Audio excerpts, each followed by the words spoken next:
Podvolimizni sathini 0 dan 3 metr bergan. Lekin mana shu holatdan biz hozir 20 qaziganimizda suv chiqib ketdi. Endi nima qilamiz? Agar suv chiqsa ham bu loyi o'rniga agar qum tosh aralashib chiqqan bo'lganda ham qurilish qilib ketaverardik. Endi toza loy chiqqanligi uchun biz boshqa usulni qo'llaymiz. Asosiy urindan 80 sm dan ortiqcha olib 40 sm ga bulga tashlaymiz. Undan keyin GPS, ya'ni optimalga tashlaymiz.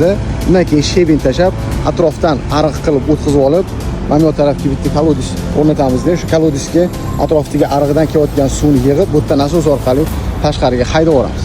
Keyinchalik suv ko'p ko'tarilib ketadigan bo'lsa ham, optimalga tashlaganimizning hisobiga suv atrofga o'zi yo'l topib qochib ketadi. Shuning uchun sizlarga maslahatim, geologdan, konstruktordan pul ayamanglar. Bu sizlarning kelajakda uylarning ishonchli poydevorini ta'minlab beradi. Eng asosiysi mana shunaqa maslahatlarni olib turish uchun bizga obuna bo'lib qo'ying. Sog' bo'ling.